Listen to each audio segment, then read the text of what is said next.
Tuirial hydel project ania tuna anomna hi lo te tan tlema song kanan fok kanan tilang ange kanom lai tak hi spillway ania tui pacho na lai khani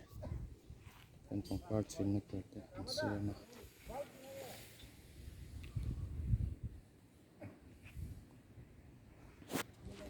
tuna hian tui hian meter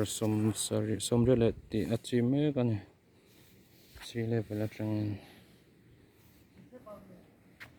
ania tan power house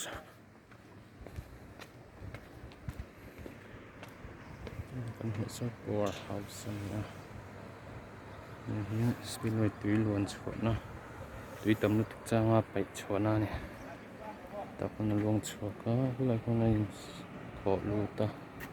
tui force na lu tuk tur ti dana hulai khan bilan lo siam ha yan tham ve khap mai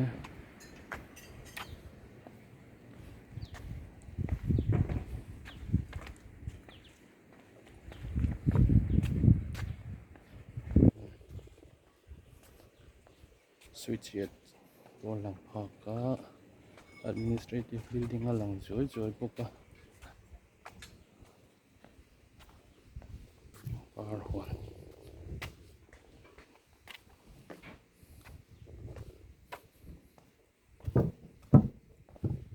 pumol deka ya pothiang hlema ajita ten kalkong phei kha phei ut maya nom mel ve khop ma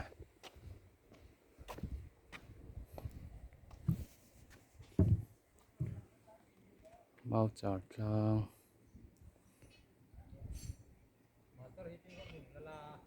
sava ron thlo ni hi hei sava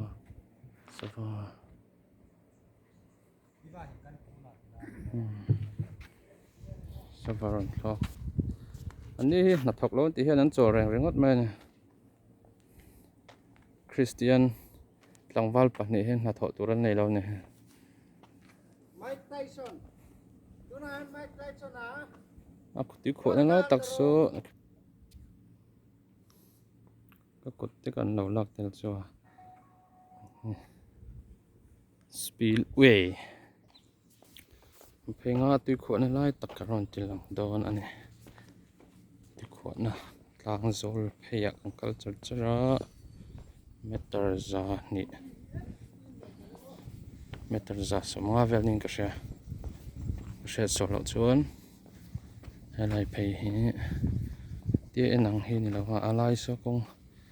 an khuan lai tlang so alai tak so meter khat le chan ve vel an ti pong ma se ti en phei mai chon azol dur ma azau ve tham le ti chu hre ta ne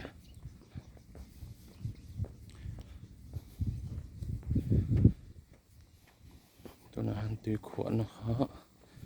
helam pang hi tuirial nga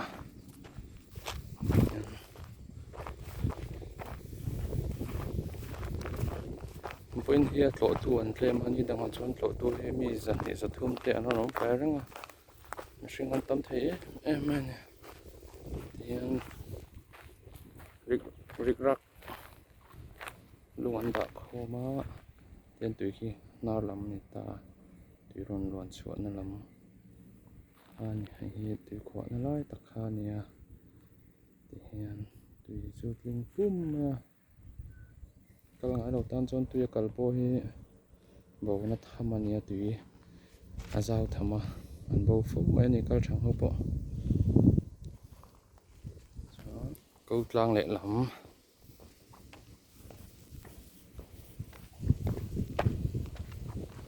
làm hết câu tlang lệ lắm kha này ha